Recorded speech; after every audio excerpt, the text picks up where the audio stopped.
All right, looks like we have a healthy amount of audience. Let's start. Good morning and good evening, everyone. Welcome to the Crypto Unicorns Weekly AMA with Aron Beierschmitt, Crypto Unicorn CEO and co-founder. I'm Sparkly Unicorn with my co-host Witty Unicorn Hey, and Tech Stealthy Unicorn. This is the seventh and final AMA in our weekly AMA series in the weeks leading up to the Crypto Unicorns game launch. Of course, if we're ending the weekly AMA series, then we're ending it with a super positive note with tons of alpha. Let's hear it up for Aaron's Alpha Corner. Thank you, Sparkly. Welcome everyone to the what I'll call the pre-launch AMA extravaganza. I have a lot of stuff to talk through, and then we'll just kind of roll into questions. So whoever's taking notes, this is going to be a tough one. Let's start with a governance update. Obviously, as many of you probably know, we concluded the LP proposal with a pass vote. That was concluded on Tuesday.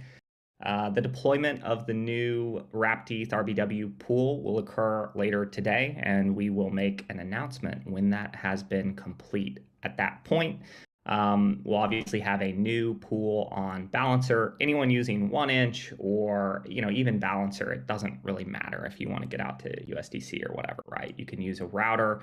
And again, we should expect very little disruption on that front.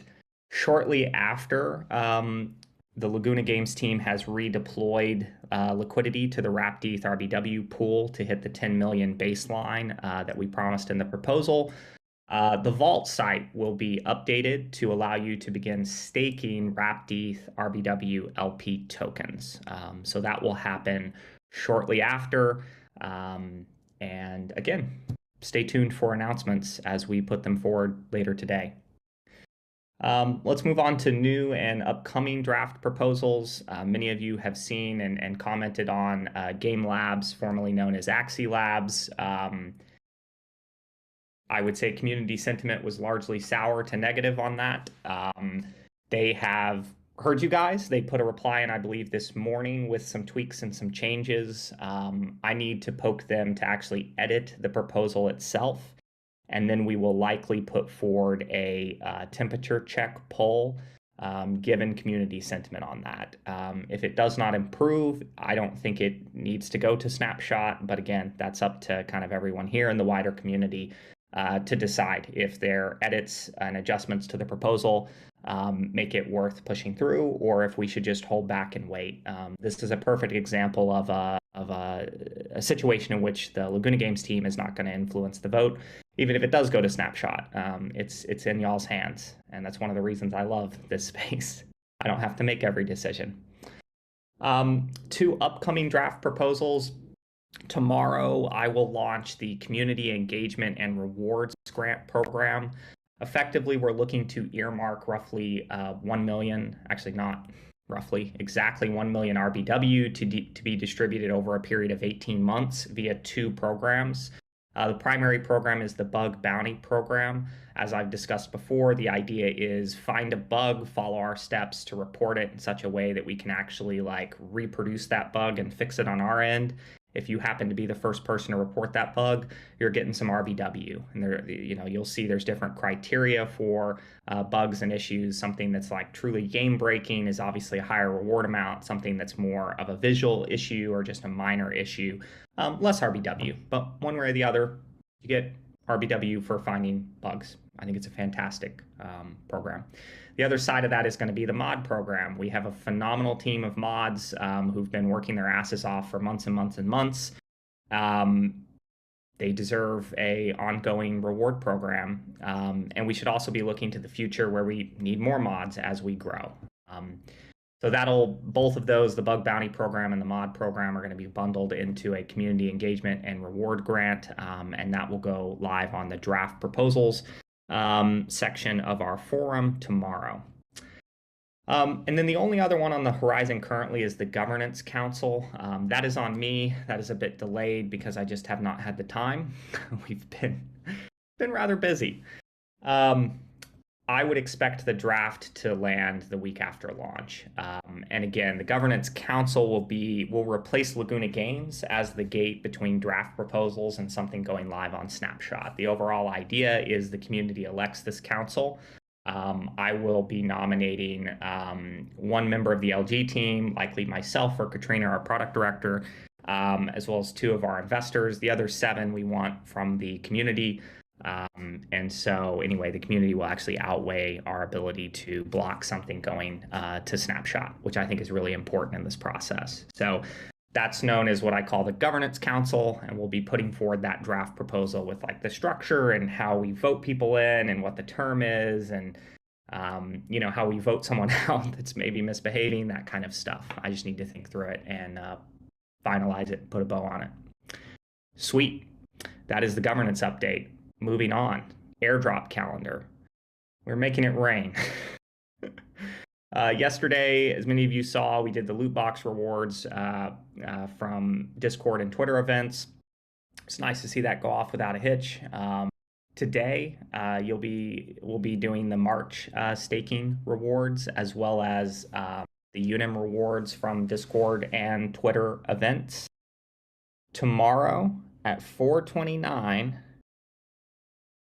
On 4/29 at 5 p.m. Pacific time, which I believe is midnight UTC 4:30, we're taking the Unim leaderboard snapshot.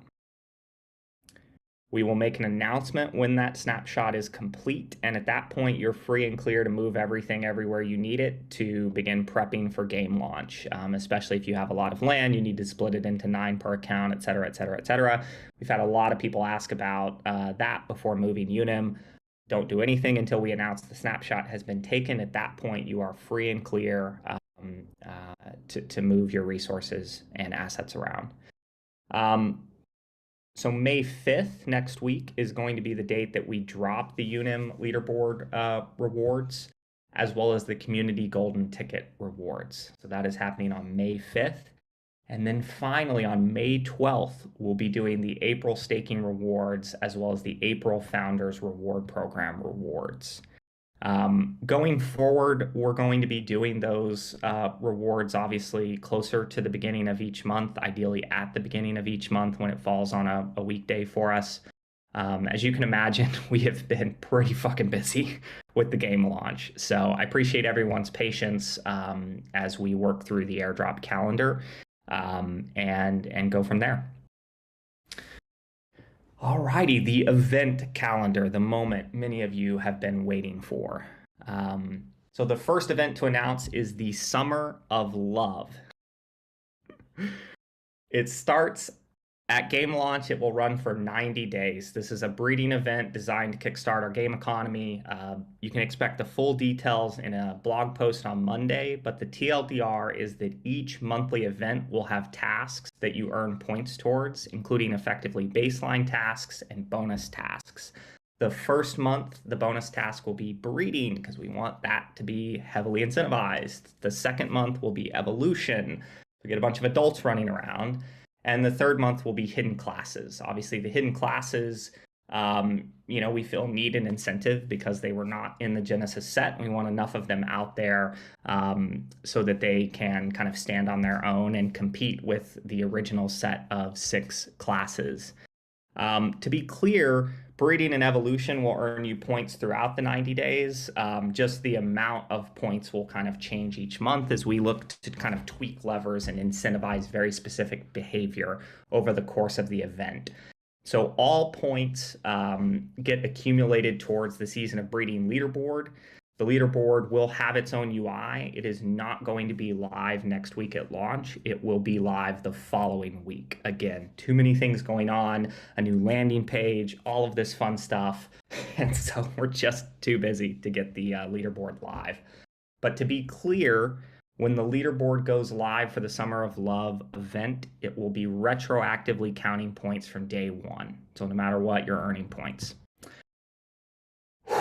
That's the Summer of Love. The next one is what we're calling the Pioneer Program.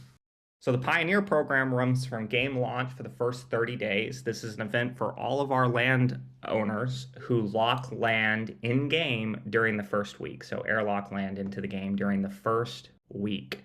Again, full details in a blog post on Monday, but the TLDR is there will be 4 weekly airdrops sent to players on a per land basis.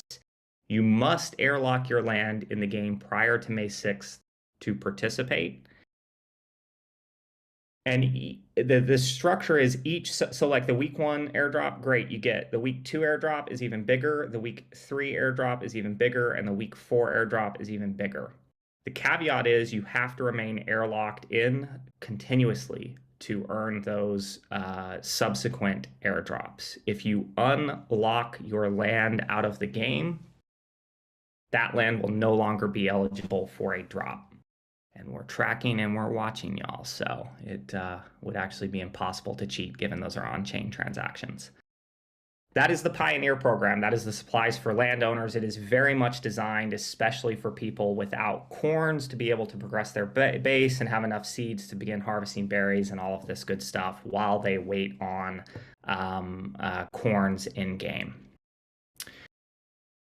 That's our event calendar. Obviously just 2. We plan to announce more post-launch. All right, launch update. We are still a go for May 2nd. Farming, crafting, gathering, Rainbow Token Marketplace have all made it in. The nursery is going to launch with both breeding and hatching. We are going to hold back evolution until May 9th. It is in, it's working. We just wanted a little bit more time to harden it. And quite frankly, from like an economic perspective, having a bunch of eggs and a bunch of babies running around is actually a really good thing in the first week. And then we can get towards, doing the evolution cycle on that front. Cool. So that's the launch update. What to expect on launch day. Game guide will be dropping in the AM. It's a phenomenal doc built in Notion that the team's been working really hard on. It should have the nitty gritty on the FAQ side, where to go, strategies, things to avoid, like all of that good stuff. If you see something we've missed, it's very easy to update. So hit us up. A big chunk of our week next week is going to be just watching for community feedback so that we can kind of iteratively improve all the materials that we're releasing. So game guide early in the AM. Then you'll see the blog post for the Summer of Love program. Then you'll get the blog post for the Pioneer program, which is the land program, and then obviously game launch in the afternoon. We're going to be really transparent as we go through our checklist, our pre-launch checklist. If something fails, we're going to announce it, and we're operating under ASAP at this point, so it wouldn't be like, we're pushing it back. It's just going to be like, hey, we ran into this issue, we're fixing it, stand by, right? So I view it very much as a rocket launch. We're going to go through the damn checklist, and if anything fails, we'll surface that to the community. And again, continue sharing out updates. I mean, at this point, everyone here needs to understand this damn team has been working basically 24/7 for weeks and weeks and weeks to hit this date. So we are working our asses off to get this out the door. And it's been beautiful this week to see QA basically start, like yesterday, no P1s reported from QA. That's phenomenal. That's what you want to hear. That's what you want to see. And so anyway, we're all excited and pumped. But anyway, as we're going through all the final deployments and stuff, we'll be in constant communication out. And we'll certainly notify the community in a worst case if something goes wrong. But again, it's not going to be we need 2 more weeks. It's going to be like, hey, we're working on this issue. And if I have to call Sandeep, who, by the way, is one of the co-founders of Polygon, is now an advisor to us, we will. We've got a lot of support from them. But, Polygon could shit the bed. Who knows? Cool. Post-launch plans. I expect chaos next week. It's launch week. I ask that, people please be patient and try and help others who may be struggling to get through things. If somebody runs into a bug and is struggling with how to report that, point them in the right direction, make sure it's in the right format so we can actually, hand something to an engineer with a reproduction case that they can dive into and get fixes out. One of the beautiful things about being on web is we don't have the fucking app stores in between us and an update. So we can very rapidly patch and update things if anything becomes an issue. So a huge chunk of our team on the product and the design side will basically be spending time in Discord watching for community feedback to ensure that we can very rapidly make any changes that might be necessary, or at the very least prioritize quality of life improvements and fixes that I'm sure will be coming. After launch week, the LG team is going to do a 3-day kind of planning phase. Mostly our production leadership, engineering and art leadership is going to kind of basically get in a room or find some people in that we haven't seen in a long time because of COVID. The community can expect coming out of that a series of Notion docs that represent our roadmaps across all the major features that we've been discussing.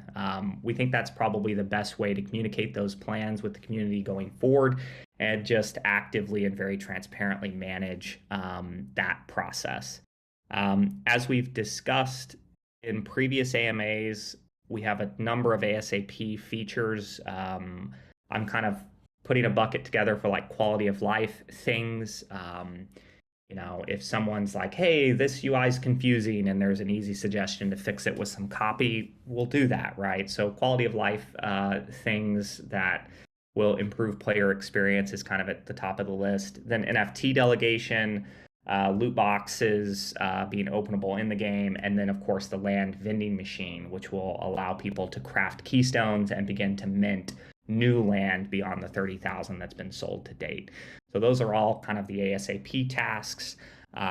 We'll be coming out of that planning meeting with clarity on launch dates for those, as well as the kind of extended roadmap out, I would say, through Q3 of this year. So trying to get a lot more granular on that front and ensure there's a lot of transparency so everybody's kind of on the same page. And with that, I am finished and ready for questions. Woo! That is a lot of alpha. You heard it from Aron, boys. Yeah? You heard it from Aron, boys. The team will be lurking in chat, looking at your memes.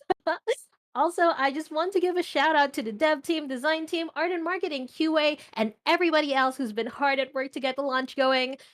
Everybody has been hard at work, and we couldn't be any more proud. The community is so happy for all of the progress that's happening. Every sneak peek is like Christmas.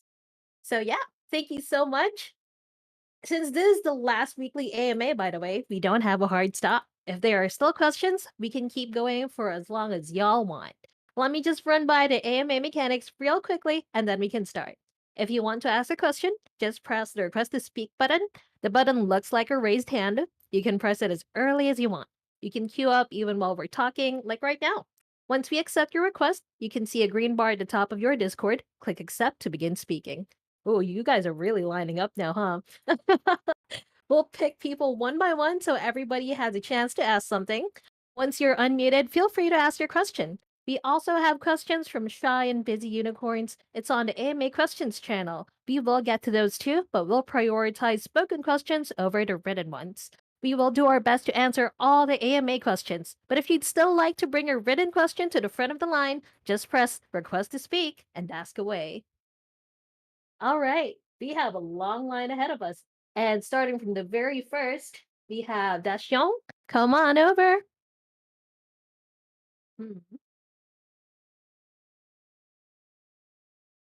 They've been there for a while, so let's have Johnny. Hey, Johnny. Hey, everybody. Can you hear me okay? Yeah, we can hear you great. Wonderful. Again, great job putting all of this together, and as usual, very prepared with the unload of all this alpha and information. Thank you for doing that. Thank you for all the work you guys have been doing getting this game ready. So I have a question about something that that maybe I didn't hear. I think everything that you described was in great detail. The what's in it for me is I've been anxiously awaiting more information about the shadow corns. I am, I'm very excited, very, very excited to know what I can do with my shadow corn. I don't need obviously more detail right now, but Do you know when we'll be able to learn a little bit more about it? So, quick question: Have you seen the blog post on Shadowcorns? Sorry, I was muted. You know what? I think that I may have missed it, actually. Okay, well, so go to our blog. I'll run you through the TLDR, but it's got the juicy deets. So the kind of the first phase is going to be the ability to hatch the shadow corns. That is still on track for Q2 of this year. You'll see what you got. We've announced the classes. We will begin in the coming weeks teasing the art. I think we finally landed on some initial concepts that are going to make people shit the bed in a good way. They're pretty fucking awesome. So, Hatch is kind of the first major event in the Shadowcorn roadmap. Followed by that, we've got a Shadowcorn only kind of staking event. It's really going to prep Shadowcorn owners for what they need for Act 2 of the Dark Forest. Then with Phase 3, you have Act 2 of the Dark Forest, which will pit the unicorns against the Shadowcorns in an all-out war for control of the Dark Forest. It's going to be pretty intense, be pretty insane. People are going to go crazy. And then Act 3 is the final piece that we've announced, and Act 3 is going to bring in things like crafting of minion NFTs, which is, one of the major pieces of functionality for the Shadowcorns themselves. They're effectively these like minion factories. It will also launch Shadowcorn Ascension, which is where you need soul crystals. Soul crystals come from our dear beloved unicorn, so it becomes this massive kind of yin and yang, dark versus light. So ascending Shadowcorns means you're actually burning unicorns from supply to create the soul crystals and proceed forward. And then raids, which will be these in-game events that pit the Shadowcorns against landowners in certain situations. More of an opt-in experience for those potentially worried. So, Johnny, I would absolutely check out that blog post, and then I'll be on the lookout for more questions on that front. But lots of exciting stuff on the even on the near-term horizon for Shadowcorn holders. Awesome. Thank you for the detail. I'll definitely check out that post, and good luck with the launch. Thanks, guys. Thank you very much. Thank you so much, Johnny. I also tagged you to a link to the Shadowcorn roadmap reveal. That's where you can read the entire article if you want to know more details about that. Okay, next up we have the man of many profile pictures and names, EL. Hello. You are on mute, by the way. Good morning, everyone. Hey. Good morning. So everyone's dying to know, is there any way you guys can give us any small, slight detail on what may be in the loot boxes? That's one I'm going to remain pretty coy on. I mean, it's going to have crafting materials and items, chances for boosters, chances for RBW and Unim, maybe over time chances for keystones. That's still somewhat a debate. We will be post-game launch putting forward a loot box blog post, which will go into detail on that. I've seen questions around like common versus rare versus mythic. Loot boxes will share the same, call it reward table, if you will, but obviously the mythic boxes have a far higher chance of hitting the upper end of that reward table. And there's a little bit of a surprise where every loot box open will be tied to a metagame. And I'll just leave that there as a teaser. So again, I appreciate the patience on that front, but I think that people are going to be at least somewhat excited about that metagame. It's a little degen, if I'm being honest, but I think it will be fun. Awesome. Thank you for answering that. And thank you guys for all your hard work. We really appreciate it. Thank you very much. Appreciate the question and all the support for sure. Thank you so much, Al. Our top one, Jeff Whitson. Thank you so much for your support. Let's have Lemonade next.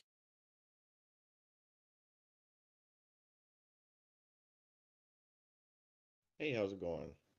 Hey. Okay, so I'll get right to it. So, Aaron, I think you said Evolution will be live May 9th, right? Yeah, that is correct. Okay. And then you also mentioned the Summer of Love event. And Mhm. then you also mentioned that on month 2, we will get points for evolution. Is that correct? Yeah, so this is a good question that's a good question. Let me kind of hopefully clarify it with my answer. So, throughout the Summer of Love event, throughout all 90 days, you will always get points for breeding, evolution, or the hidden class stuff. The points awarded for those actions change every month. So the first month, the most rewarded action is breeding. The second month, the most rewarded action becomes evolution. And the third month, the most rewarded action becomes creation of a hidden class. So throughout the event, you will receive points for all of those actions. The amount of points, though, change as we tweak what we're looking to incentivize each of those months. Does that help? Yep, that answers my questions. Thank you. I appreciate it. Perfect. No worries. Thank you so much, Lemonade. Next up, we have Kadaliman.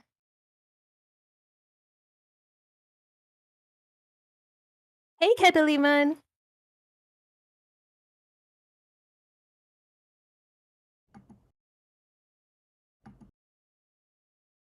You aren't on mute, but we can't hear you right now.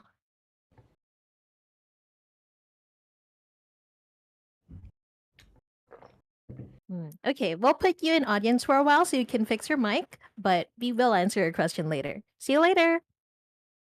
Okay, next up we have Soup Dupe. Hey, Soup Dupe. Hey, so I'm pretty sure this has been answered before, but I just want to double check now because it's a little more important being that we cannot evolve until May 9th. The babies, if I recall correctly, they can do gathering. Is that right? Babies can only farm. They can farm. Okay, good. Yeah, I'll have them print it up. Thank you. So yeah, we do support child unicorn labor. Keep in mind their anatomy is very different from human beings, and they're kind of all old souls, having been Genesis corns. I guess that doesn't make any sense because they'd be Gen 1s. But yes, the babies are useful on the farm. So you can deploy a baby and increase the berry count that you would earn, versus not having any corns deployed. Again, I think it's from an economic perspective, we're not worried about that week delay at all. I get it does slightly slow things down. I have this thesis in the back of my mind that is actually having more sustainable growth in the ecosystem leads to sustainability, or at least better control over the economy than many that we've seen kind of come before us that can just kind of get out of control because there's not constraints on certain things. So anyway, that first week, it's all about eggs and babies. And then come the 9th, you'll be able to evolve them into adults. At that point, of course, they can do anything. Yeah, sounds great. I'm super excited for it. Thanks, Aaron. Thanks, Soup. Appreciate it. All right, thank you so much, Soup Dupe. We have a question from Ruzi. Following on that question, do babies farm just as well as adult unicorns? They do. Nice. All right. We have Blackfield. Come on over. Hey guys, I'm also super excited about the whole thing. I have a question about the cooldowns, for example, for planting seeds. Will they be like probably around 12 hours or maybe down to 3, so I have to wake up in the middle of the night to farm? They will be 8 hours. So the idea there is you can probably get off 2 plants and harvests a day. 3 Really nice. Crazy, but yeah, that's the current plan. Unless a designer Thank yells you. at me and I screwed something up, but I'm almost positive that it's 8 hours. That's a lot of quality of life for that matter. Thank you so much. No worries. Thank you for the question. All right, thank you so much, Blackfield. Well, we also have a question for a previous statement that you made. So Ken12369, can I airlock more than 9 lands per wallet, or is it just 9 lands per wallet? 9 lands per account. Yep. All right, got it. Okay, let's have Labrador.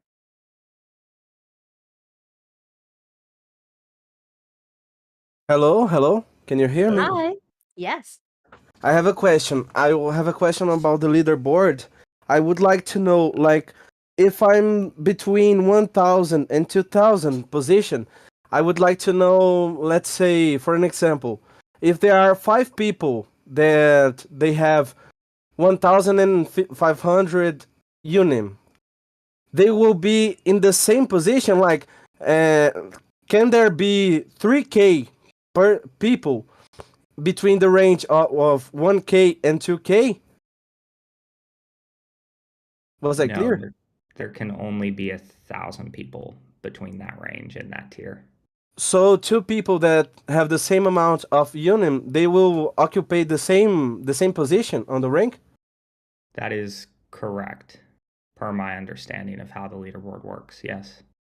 Okay, thank you. Cool. Mhm. Thank you. Thank you so much, Labrador. Just to be clear, that if somebody has the same number of points as another person, basically their rank is the average of the 2 ranks that they would have had if they had different points.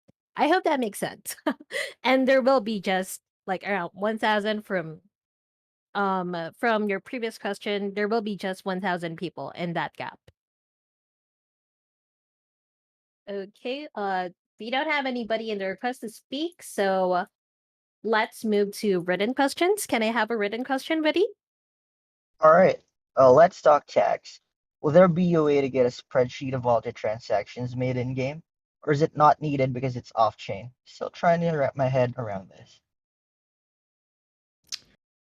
Eventually, over time, we may open up some of the in-game data. Obviously, everything on chain is certainly trackable, but we are not prepared to open that up at launch. So that'll be a kind of a longer term thing. All right, yeah, that makes sense. I mean, By we're the going way, to kind of everybody. force. I mean, the biggest thing you're going to want to watch is obviously RMP marketplace and the prices and things. And I kind of want to see what the community does with that information because it's, a live market. So that is going to be, yeah, I'm very excited to see how that works out because it's effectively like an off chain AMM, right? So, yeah, that's going to be very interesting to see how that kind of works out. And it should allow prices to, denominated obviously in RBW, to hit whatever the natural price is, the equilibrium price, I guess is what I would say. So that's going to be very exciting. I want to also confirm that it is 8 hours on a harvest. Gathering is 24 hours. And to go back to kind of the previous question around people occupying the same spot on the leaderboard, I was just informed that we count to 18 decimals. So it would have to be, it would be kind of rare, I think, to potentially hit that issue. Cool. There's got to be more questions. Yeah, don't worry, we have a lot of questions here. By the way, everybody, stay tuned this Friday for the weekly gameplay league over at the Sneak Peeks channel. Also, That's going our to be a community. long one. That's probably going to be like a 20-30 minute rant from me. So be looking forward. Oh, hype. Also, our community events are coming to a close, but for now, please make sure to sign our Loyalty Rewards crypto sign for future community games, rewards, and prizes. Head over to the Loyalty Program channel and click the link to register your wallet for future rewards. Okay, let's have another question, Witty. Sure. How do we onboard 1 million players when there's only a max of 1 million lands, with majority of the people owning more than 1 land each? Yep, great question. The simple answer is effectively the battle loops: jousting, racing, team RPG, others that we haven't announced yet. onboarding additional developers to build even more loops. So I kind of view land gameplay as the engine of the economy, right? It's where you're producing all the resources and materials, whether it's for further land upgrades or building upgrades, as well as breeding boosters and all of that good stuff, right? And the high stat corns really aren't super useful on the farm when you could be competing in the battle loops and competing for higher rewards and things, right? And so for me, the land gameplay is going to and is really supposed to resonate with kind of the person who wants to be maximally efficient, the kind of we joke about the spreadsheet warrior, but to a certain extent, that is what we're talking about here. And I would expect you probably have 100,000 to maybe 200,000 landholders who, again, are they are the ones producing a huge chunk of what the economy needs to function.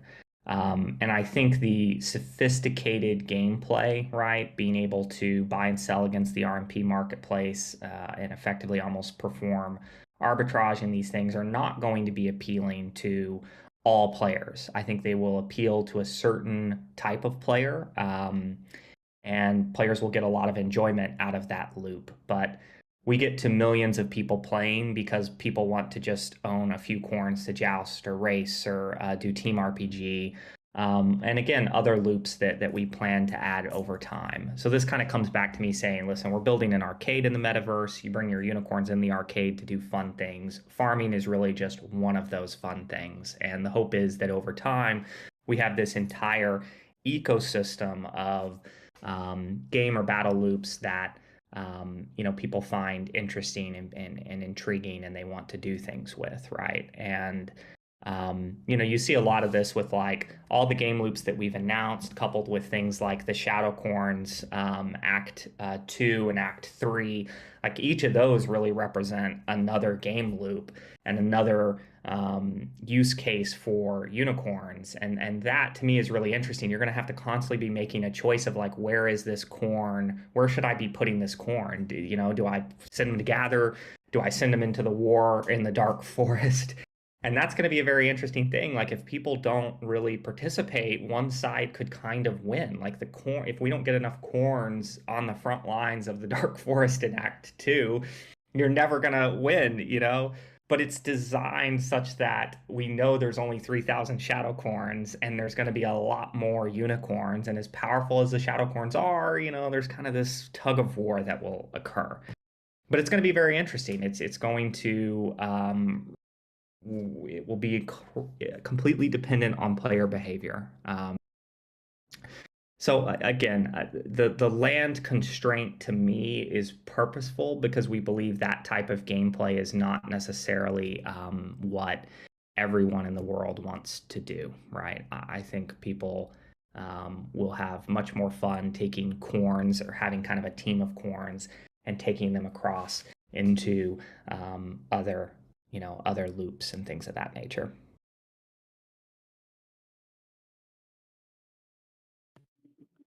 All right, that makes sense. So, Chad, are we really going to let the Shadow Corns win? I'm not talking about the Capture the Land event, but I am kind of talking about the Capture the Land event. History repeats and all that.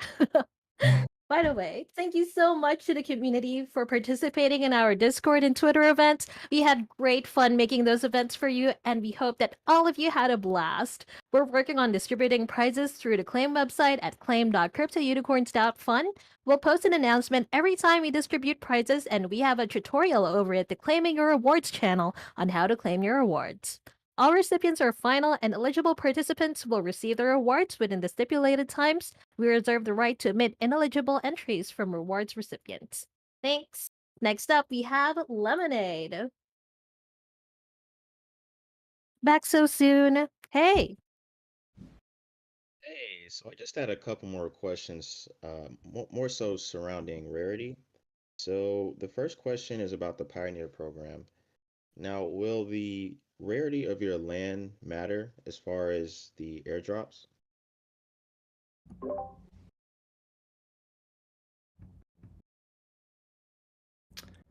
Yes, until further notice. I only say that because that is a more complex version of what we want, and engineering has committed to that, with the caveat that we may go back to a more generic reward if any issues come up next week during final implementation and testing. But the current design intention is to have effectively reward bundles per class of land, which would include rarity. Okay, perfect. And my second question was around Dark Forest. So in Act 1, I know that unicorn rarity did not matter as far as how much unum you were basically received every time you staked and unstaked. But if you had a shadow corn and dependent upon the rarity, it would provide a bonus. So my question to you is for Act 2, will the staking mechanism that prepares for Act 2 and whatever asset you accumulate at that time, will the shadow corn rarity matter in that instance? It's a little too early for me to commit one way or the other. We are striving to make rarity and even stats more meaningful. That increases the complexity of the smart contracts. And, if that, for whatever reason, opens up a vulnerability or, whatever, we might have to backtrack a bit on that. I mean, the reality is we're talking about things where we actually have multiple months ahead of us to build. And, again, we deployed Act 1 in less than 32 days from idea to launch, right? So given the extra amount of time, we are trying to add some, I guess what I would call strategic depth on that front. So we are striving in that direction. But until the official announcement, I can't give you a clear answer on that. Okay, no problem. Thank you for answering. Yeah, no worries. All right, thank you so much, Lemonade. Next up, we have Horn. Come on over, Horn. Hello. Hi. So for the loot box, so in the first place, game's supposed to open on 11 April, and for people who stake 500 RB, the bill supposed to get a loot box. Are we going to get that because the game's supposed to open on 11 April? Yeah, so that was a part of my initial updates. So May 12th is when you're going to get the first set of Founders Reward Program loot boxes. And then to be clear again, loot box functionality does not exist yet. It will open several weeks after the game is launched, and that will be something that we announce a clear date on again once we're through launch. So, and that's not a new change. That's been something we've been discussing for quite some time. But as far as receiving the first set of the Founder Reward Program loot boxes, that is going to be on May 12th. And going forward, it should be as close to the first of the month as possible. Obviously, with the May 2nd launch, we've been pretty busy. Okay. Okay. Just one more. So, is the Unim airdrop, is it going to be before the Unim snapshot? No, the snapshot happens tomorrow. It'll be at midnight on 4:30 UTC. And then May 5th is the date of that drop. Oh, no, I mean the Unim airdrop from Discord event. Yes, that happens tomorrow. No, that happens today. I don't know. I need to look at my list. You missed the beginning, buddy. Let's see here. Today is when you're getting it. Oh, today, yeah. So in some number of hours, there'll be a big announcement, and y'all can go to the claim site to receive that. Thank you for clarifying, but that should answer the question. Okay, thank you so much. No worries. Thank you. Thank you so much, Horn. By the way, I have an update on Kadaliman. His headset is acting up, but here's his question regarding week 1. If we can't evolve unicorns, does it mean that breeding will only be available after May 9? I'm assuming that he means breeding from the non-Genesis unicorns? Or will there be an event wherein baby unicorns can now breed for 1 week only or something like that? We cannot actually breed the baby corns, so no. You'll only be able to effectively breed the Genesis corns that first week. Obviously, you can take the eggs out and trade them. You can take the babies out and trade them if you don't want to keep them. And then May 9th, when that evolution switch flips, you'll be able to evolve the Gen 1 babies at that point in time. Glad to hear it. Protect the baby corns. Okay. Next up, we have Uncle Aza's top leader of the fans club, Rubik. Come on over. Good morning. Hey, good It's, morning. I missed the start as well. Sorry, Uncle Azza.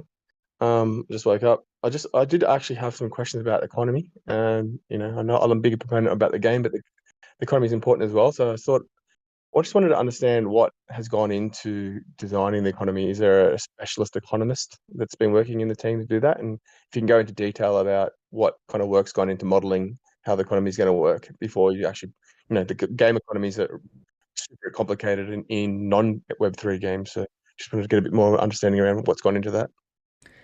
Yeah, so definitely check Twitter.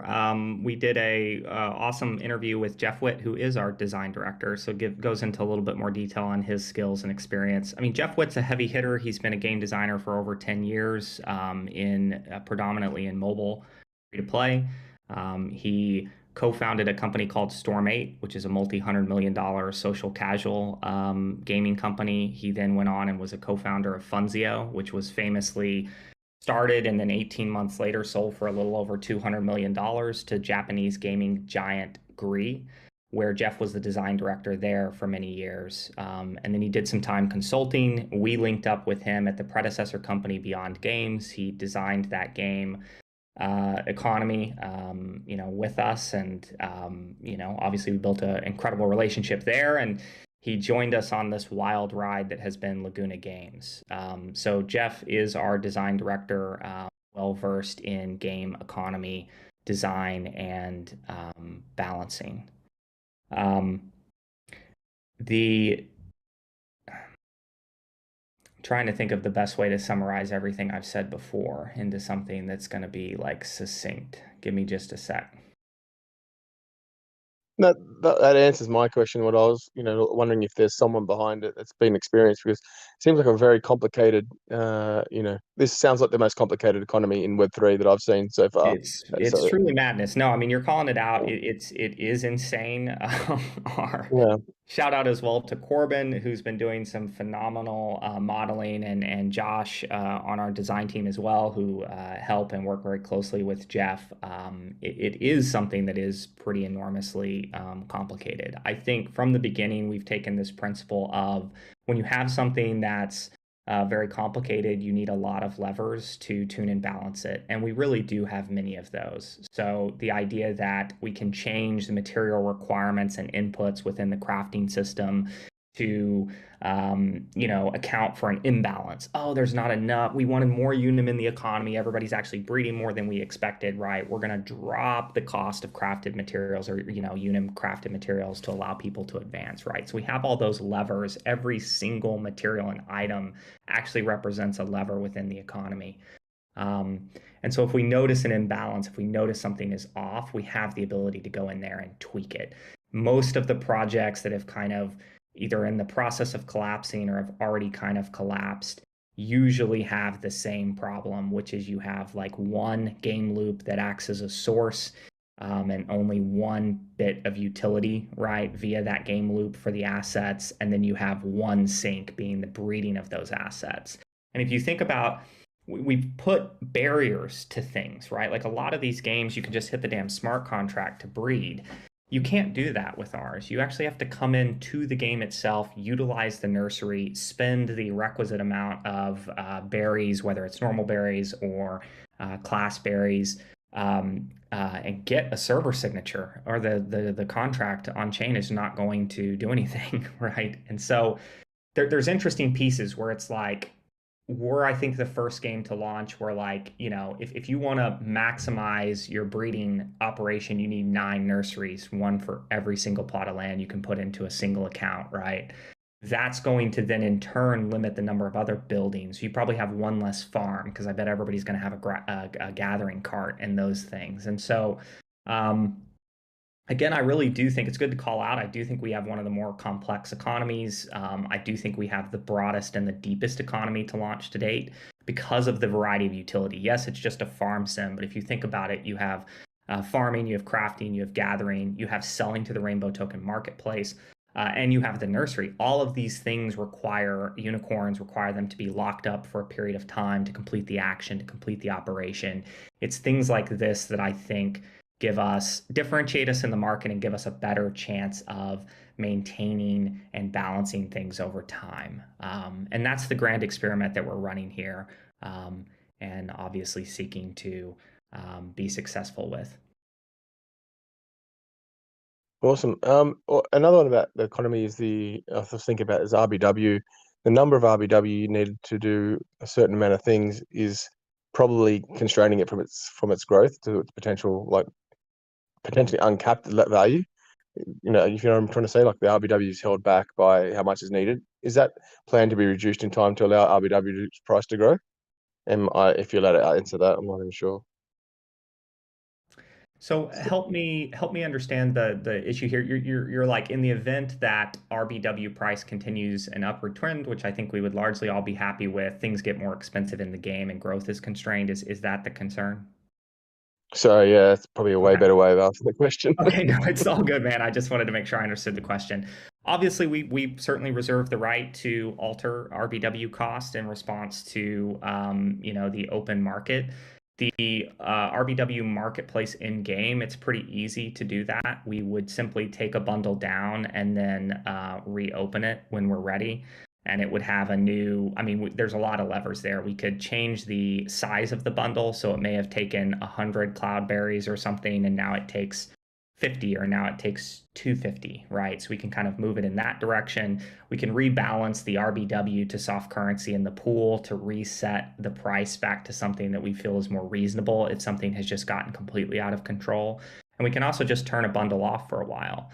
Like, for example, you will not be able to purchase tier 4, 5, and 6 breeding boosters day one in the RMP marketplace, because we want this incentive for players to go through the crafting tree and build those themselves. When we start to see those get naturally created in the economy, we'll probably begin to open up the marketplace. And again, it's all these kind of levers that I think really will be very helpful on that front.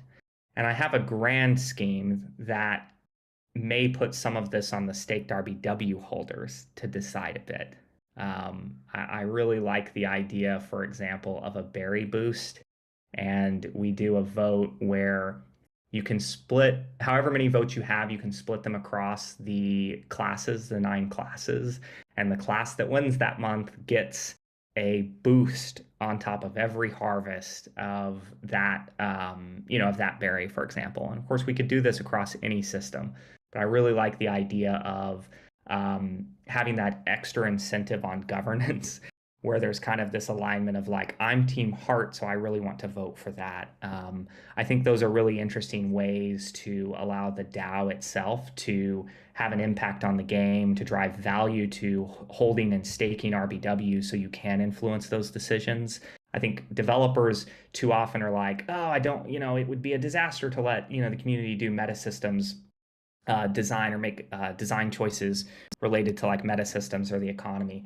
I think we can provide as the team a menu of options, all of which we think are fine, and then let people kind of compete and rally and campaign to see their, you know, their specific class get a boost for a month or whatever, and then we would rotate the vote. So I'm thinking about a lot of different things that I think will be nice ways to engage the community, and again set the overall goal on the more RBW you stake over the longer term, the more you can influence those votes, the more rewards you are in fact getting that you can then either restake and compound or take into the game and leverage. And I think that's a very interesting model that, given our economic depth, we can put forward more of those choices to the community to vote on without negatively affecting the economy. So these are great questions, Rubik. You always have the good ones. Do you have any more for me today, man? I do, but I was just I'm really disappointed this is the last AMA. I love these things. I get up at 2 in the morning, 3 in the morning to do them. So anyway, the other one I had was This is about the land. last pre-launch AMA. This is Oh, absolutely okay, cool. not the last AMA. Okay, excellent. Because they're really fun. I do have one more question about land. Do you worry that if you limit the land to people that started early, that it'll inhibit growth because people that want to have land, well, I guess they can buy it off the OpenSea, but it might get to a point if you grow the player base to 100 million and only get 1 million land, it could create an us and them kind of situation. Is there thoughts about maybe combating that with land that would be just a place to store your unicorns, not to grow do all the activities, and still be part of neighborhoods? The Living NFT project, which I'm very excited in the coming weeks to share more detail on, is kind of the first step in giving people without land an opportunity to interact with corns and do some fun stuff with corns. We've not yet thought through a way. I mean, we have thrown around an idea of like non-productive land that just gives you something to like decorate and mess around with and participate in that. But for me, that will come later as we really do start to get to the end of the million land minted, and we kind of determine whether or not that's necessary. We've also toyed with ideas like you can unlock with a purchase, that would go to the treasury, something like a laboratory that would potentially let you do some of the things, right? Like, maybe even breed outside of the game and stuff. But to me, that is, those are long-term solutions. You called out one thing that's very interesting, and it is a little bit of like, it's a social experiment. It's this idea that the current landholders with unicorns right now have a very important choice to make. They can either hoard the corns they're breeding to expand their own operations, or they can go out and trade those corns with new players who want those corns. And I think you're going to have to do a bit of both if you want the game economy to succeed, period. Because we need new players coming in, and it will be the very same with the launch of the keystones and your ability to craft a land keystone and then either utilize that for yourself or trade that keystone with someone else. And I'm thinking through, we're still finalizing the bonding curve design in the land vending machine to try to incentivize.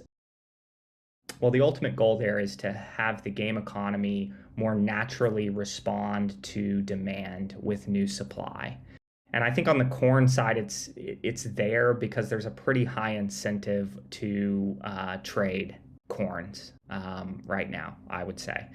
And then on the land front, we need to make sure that that bonding curve underlying each class of land gives us what we want, which is this inane incentive to continue to go out and mint land over time, and hopefully force people who are just trying to like hold land and they're not going to improve it or upgrade it at all. Like level 1 land should really go down in price, and you should start looking on OpenSea for higher value land that's been upgraded and leveled up and all that kind of stuff, right? And the question will always be, is the floor price of level 1 land more or less than the price I would get having a keystone and going to the land vending machine? And so this is a really important economic design. And anyway, we're still kind of working through that as we finalize the design spec for that new feature. But I'm really fascinated with this idea of creating a system whereby we align incentives such that new supply of land and unicorns can expand and contract with demand.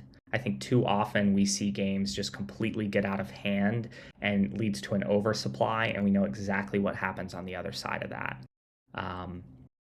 So anyway, I guess that's quote Forrest Gump, that's about all I have to say about that. Thank you, Rubik. Thanks for your time. All these AMAs. It's been a pleasure. Have a good I one. appreciate it, man. I appreciate you Good waking luck. up super early for these. Thank you. Thank you so much, Rubik. We're going to miss your voice. By the way, community, did you like that fast talk video we posted on Twitter with Chef Wit and Fluffy Unicorn? We'll have more in store for you. Make sure to check in on our Twitter timeline from time to time to see more fast talk videos in the future. For those who haven't seen it yet, I've pinned a post in general chat so you can all take a look. Okay, next up we have Toplica. Come on over, Toplica. Hey. Hello, guys. Can you Hi. hear me? We can hear you. I have a question for Aaron. I know it's kind of personal opinion, but what is your aim for price of RBVW? What you expect? Like not like a developer, just like investor, where we can see price of RBVW in, for example, few months. I have no idea is the real answer. A 2.5 fully diluted value, I mean, that's a meme, right? So you look at the circulating supply, which puts us, I believe, at just over $100 million. And when I look at that, I look at a treasury with 36 million in it. The secondary trading volume of over $25 million, primary sales close to 7 at current ETH prices, coupled with the idea that, we have a collection value that I think is pushing $100 million. And I look at that and I'm like, okay, what is the value of a token that controls that IP in that project? You can get caught up in the fully diluted value. I look at that and go, can we get there in 5 years as we distribute the token? And relative to our peers, it seems very fair. But that's the extent to which I can comment on price. Yeah, I understand. My question is because I constantly, sorry for my bad English, I'm trying to compare crypto unicorns with X Infinity. My personal opinion that is crypto unicorns is way much better game, but I remember that XC became really popular when their coin became popular. They listed on some exchanges, and then we got a big pump, and then a lot of new players start to play that game. I suppose that we can accept something similar with RBVW, probably. Do you have that opinion or not? I mean, we're kind of trying to do things very different from Axie. I mean, they have that governance token has very, very little utility and no governance, right? Currently, at least. Our game has equal utility from, well, more, because you need it to both breed and evolve, coupled with the idea that we actually have real governance now that's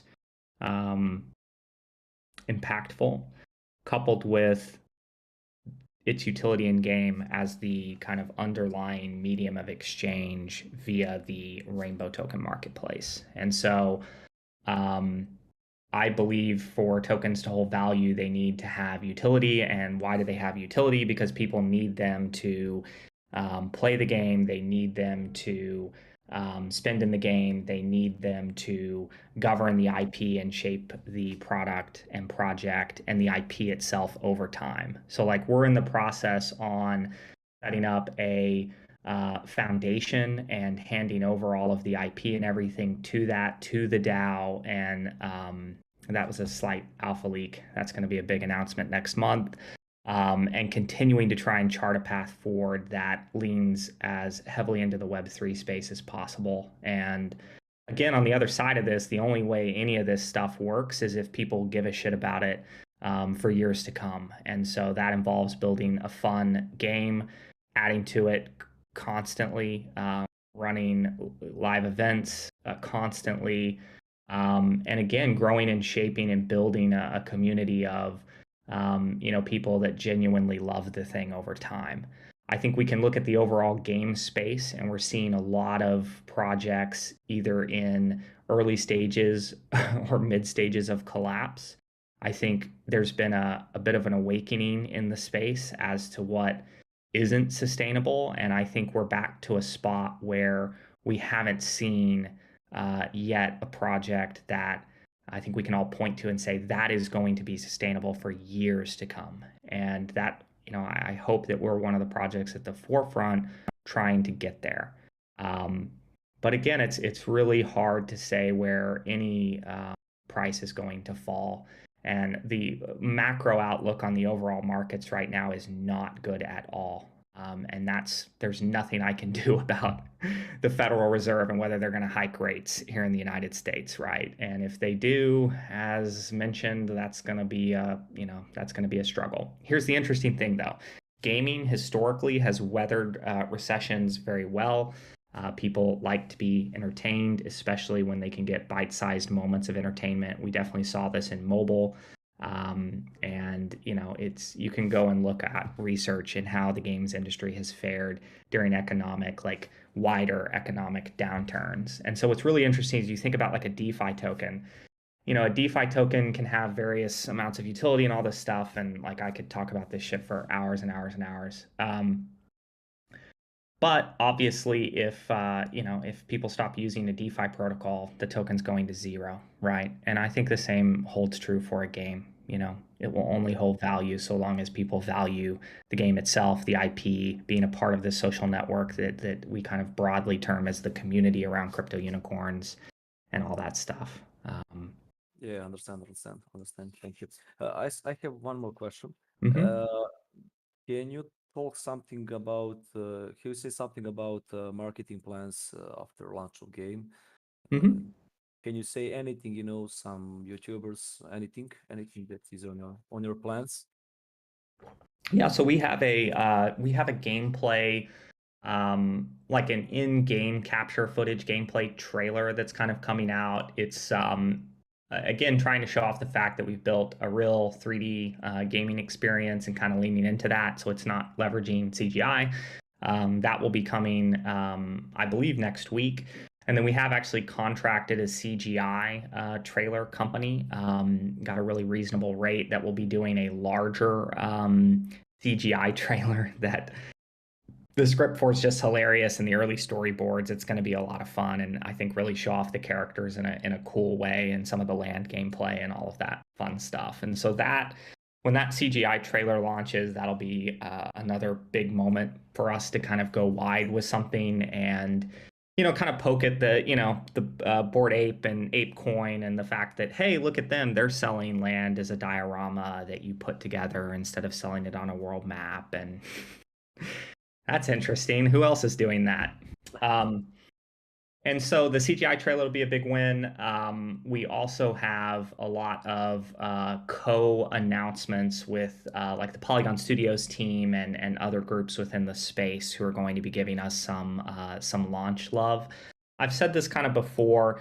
It's really important to understand that we can't have 1 million players tomorrow, right? We can maybe have 1 million players by the end of the year. And so it's kind of it's not about going wide and burning out. It's more about this slow, steady increase and onboarding of new players over the course of really months and then on into what I would think are years. I'm not, and we haven't to date paid any influencer for anything. And I just don't believe in going that direction. And to a certain extent, I'm surprised that we are still, in my mind, largely flying under the radar of projects that are not shipping this year. And I'll just kind of leave it at that. The team and I very much believe in the idea of show, don't tell. And I would say that come May 2nd, that's the first step towards that. And I think our product will speak for itself. We have a wonderful community here of evangelists. And again, we've designed the system to not need a massive influx of players necessarily to be sustainable, but very much a system that can basically work with a more gradual onboarding of new players from an economy design standpoint. That sounds great. That sounds great. One last question. When can we accept the mobile version of game? That's going to be something that we're going to be talking a lot about during the planning meeting, which will come the week after game launch.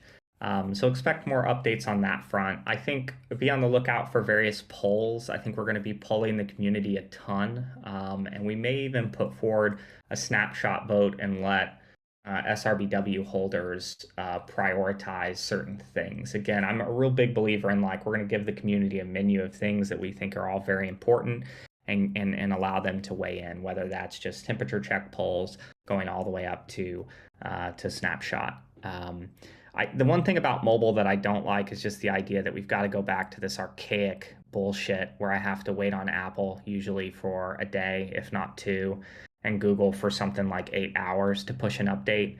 That's just awful compared to WebGL where we're at now, where I can basically go, hey, we pushed an update. You refresh your build, you've got it. Or you refresh your browser, you've got it.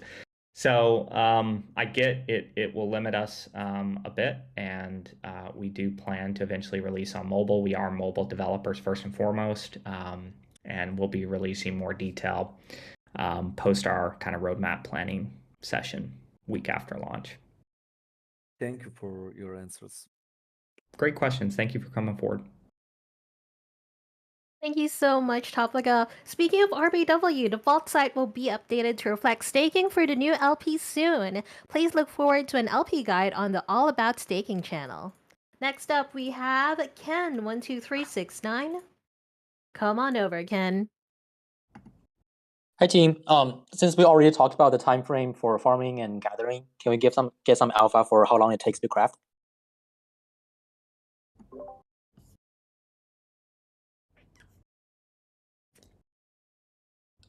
That's going to be tough because I think it's on a per recipe basis.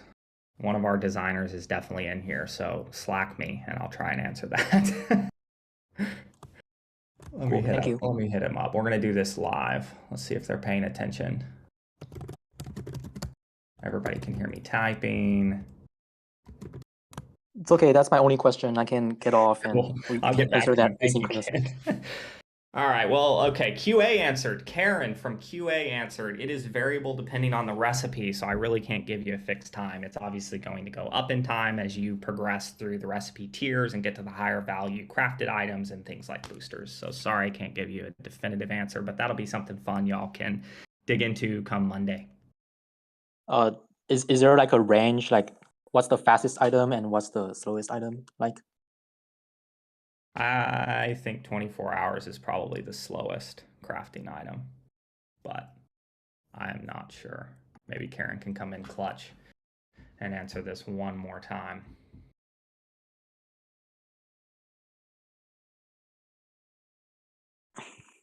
I'll get back to you, Ken. People are typing. Thank you. Thank you. All right, thank you so much, Ken. Really out here testing the design team. Okay, let's have the Genji. Come on over.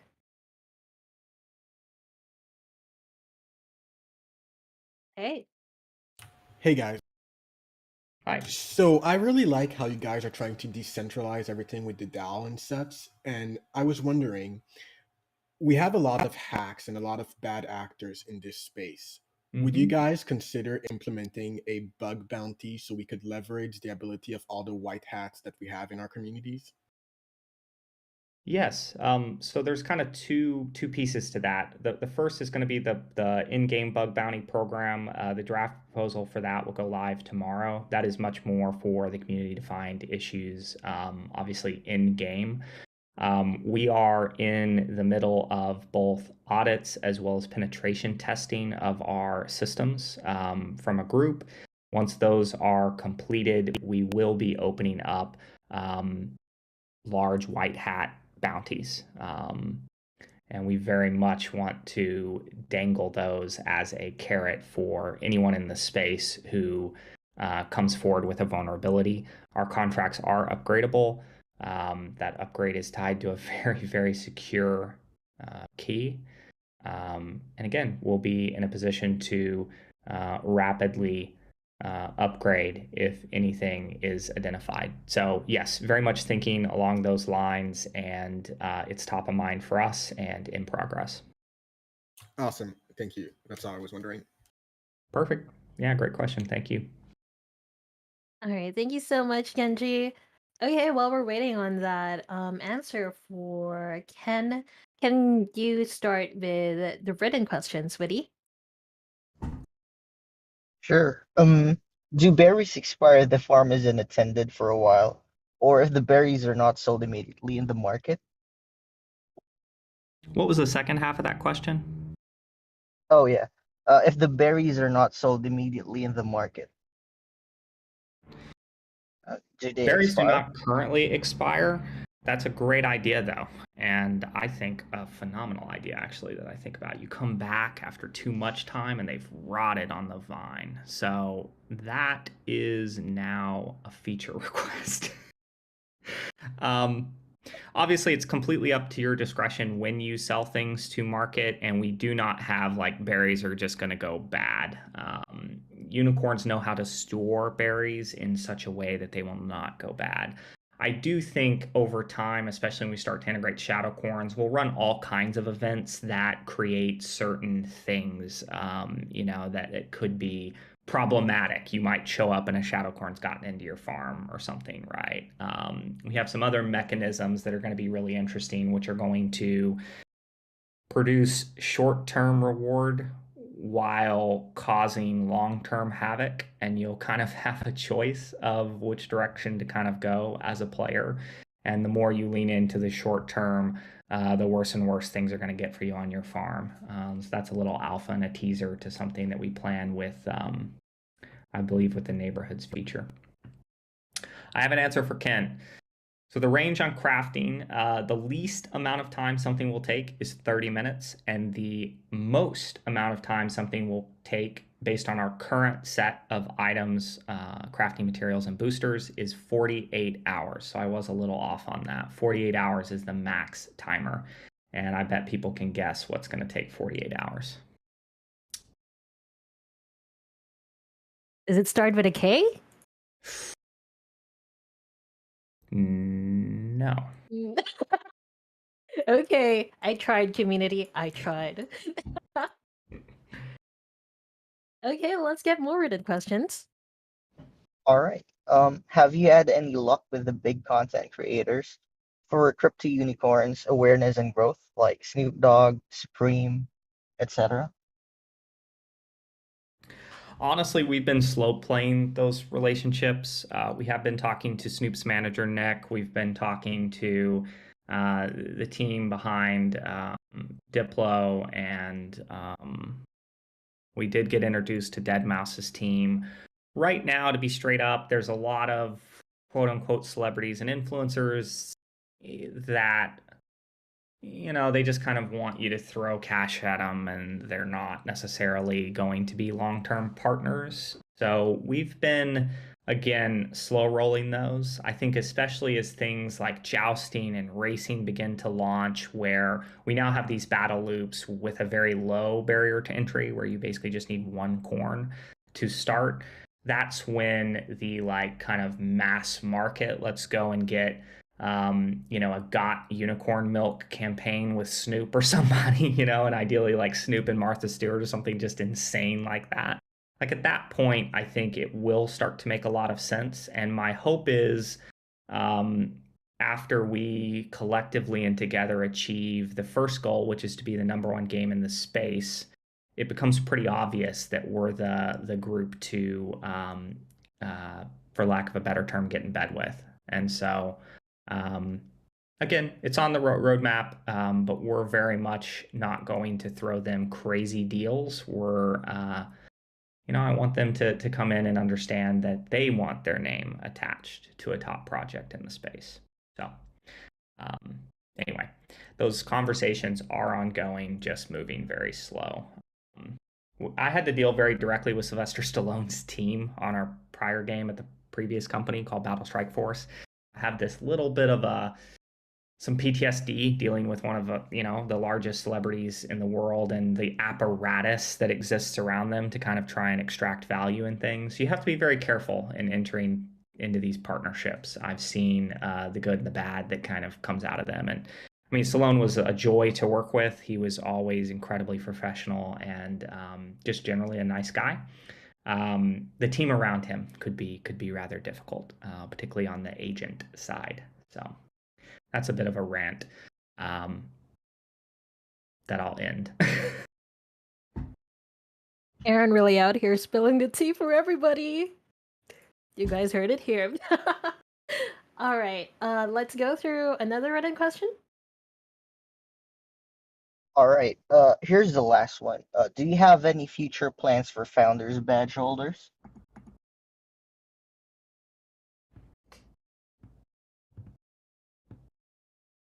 Perhaps.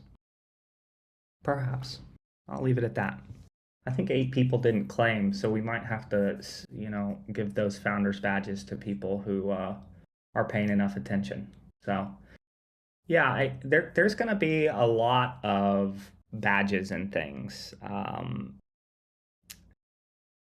the more badges you have, certainly the better. And I'll leave it at that.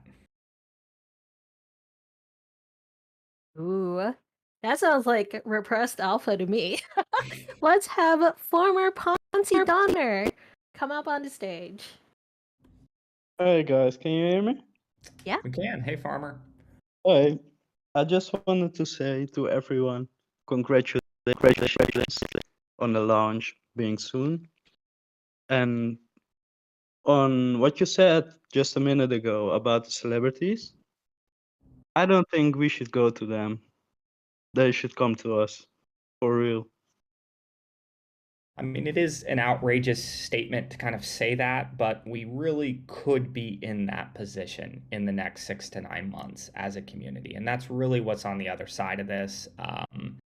And I'm excited to get this game out the door. The team is so ready to get this damn game out the door and then begin to iterate, from that. And yeah, it is absolutely possible, for us to get there. And I've said this before, the big audacious goal here is to not just be the largest game, but we're coming after you, Bored Ape Yacht Club. I mean, that's a crazy thing. That will take time. They have a huge moat, and they're already very steeped in the Hollywood and the media, and you've got an ape on the Rolling Stone magazine cover and all that stuff. But I look at that and I go, that's awesome, because a project in the space has already done that. It means we can do that. So I that think really is we on the other side of this, and I appreciate all the support from the community, and we can get there together. Yeah. Thanks, Farmer. Appreciate the kind words. Yep. Thank you so much, Farmer, for being baller as always. All right, so it looks like we're good with written questions. If anybody wants to ask a question, go on, press that button, or hold your peace. Oh, we do have somebody. Come on up. Hey. Hey everyone, just had a quick question. Can we get some info on what the UI or the interaction with the land vending machine will be like? Yeah, so we actually do have a UI that we put together. It will be web-based, so it will not be in-game.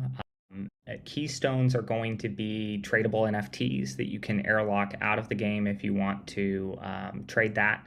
I guess you'll have to airlock it out if you want to mint a new piece of land. And so the experience is basically, so when we launch the game, you're going to have obviously a URL that you go to play the game.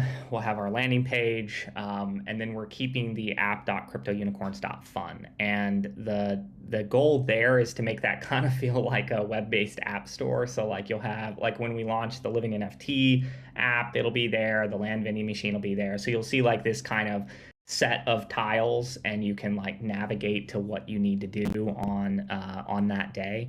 And the UI is very simple. It's just, here's all the different plots, right? And you'll see what the price in ETH based on where the bonding curve is at that day. for each of those, and you would click on the one that you want. It's going to look and read your wallet to see if you have the keystone and the wrapped ETH that you would need. You click a button and we make you a fresh piece of land and burn the keystone. And at that point, you would lock the land in the game and be ready to play, or you would go out and trade that land if that's your play. When we announce the land vending machine kind of blog post, which will really come after the resolution of all the bonding curve design stuff that I mentioned earlier, we'll include screenshots of the UI. Awesome. Sounds great. Thank you. Sweet. Thank you for the question. Also, Jeff had to look up what a simp is, and he was a little, on the fence about that. He's not sure yet whether he should like it or not. Thank you so much, EL. All right, we have a question from Kaiser Mac. By the way, shout out to Kaiser Mac for making a sub website for crypto unicorns on his website. Yes, it looks fantastic. amazing. Thank you so much, Kaiser.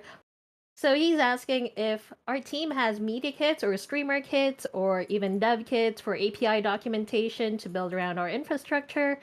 Because he plans to continuously update site on game launch and beyond to provide the most accurate information and game lore.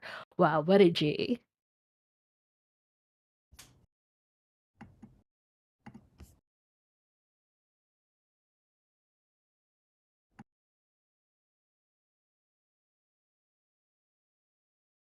Oh, Aaron, you're on mute. Sorry.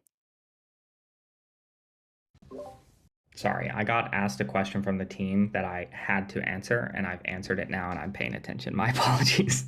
Oh, that's fine. Sorry, Roll team. that question back. Yeah, so it's a question by Kaiser Max. So he has a question. He was wondering if the team has media kits, streamer kits, dev kits, or API or dev kits for API documentation to build around the crypto unicorns infrastructure, or building media kits for website builders to help promote crypto unicorns and other means like wallpapers, cropped images, item images, unicorns, to enhance third-party sites and media used for crypto unicorns. So a media kit is on the list, as well as opening up internal game data so that people can build tools around that. It is currently up in the air though as to when we'll have time. I think the media kit is certainly possible. The opening up of in-game data is going to be a bit of a tug of war between all the other feature priorities. And so that's just something we're going to have to kind of work through and prioritize based on, or I guess weigh against the ASAP priorities as well as longer term things like neighborhoods and jousting and all that kind of fun stuff. So on the radar, definitely planned, TBD on delivery. All right. I hope that answers the question, Kaiser. If you have any further questions, just message me. He's a little shy, but don't worry, we got you. Okay, so we have. You better not leave, Tara. We have Terrorect, who's on the list, meaning he wants to ask a question. Come on over. Hello. Hi, Hey. everybody. Hi, Aaron. Hi. Hello, So, hello. can we have a countdown to game launch in Discord?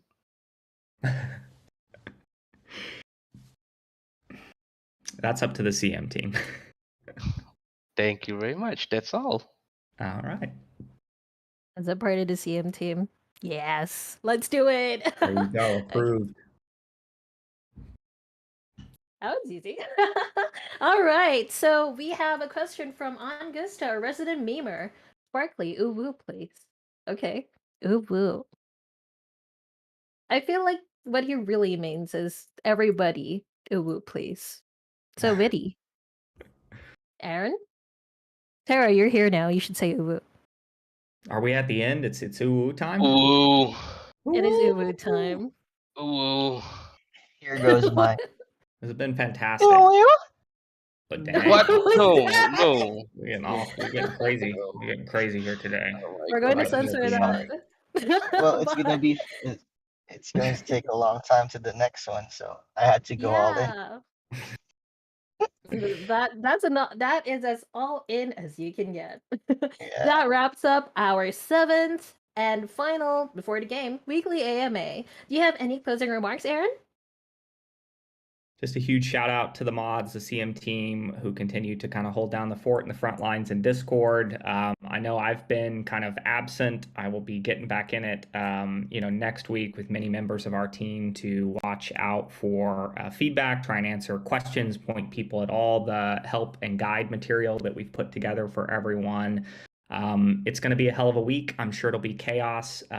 Let's work together as as a community to pull it off and then iterate and grow from there. I mean, everything really starts with this initial launch, and I'm just so phenomenally excited to be at this point. The team's been working their ass off. Huge shout out to everyone globally.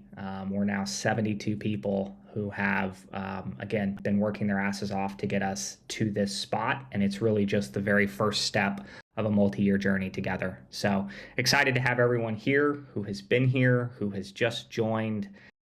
Let's get ready to kick off the growth of this economy and our collective DAO together. All right, amazing. There you go, chat. From Aaron to the Crypto Unicorns community and back, we have a sea of Ulus and happiness. From 1st to 7th, this weekly AMA series was a heck of a ride. We've learned so much, celebrated alphas, made memes, and generally just had a great time together every week. While we still get to hang out on the Discord servers every day, I'll definitely treasure each and every weekly AMA we've had. Future AMAs will be held on a monthly basis on the last Thursday of each month, subject to change. We'll post a recording of this AMA on our socials if you would like to give it a re-listen. Don't forget to share this with your friends and fellow Unicorn fam who couldn't make it. If you have more burning questions, feel free to reach out on our support channels, Mod Support and Ask the Devs. This has been Sparkly Unicorn with co-host Viddy Unicorn. Bye. And Tech Stealthy Unicorn. And of course, Aaron. Good Woo-woo. morning. Uwu. Good morning, good night, and see you in game, Unicorn fam.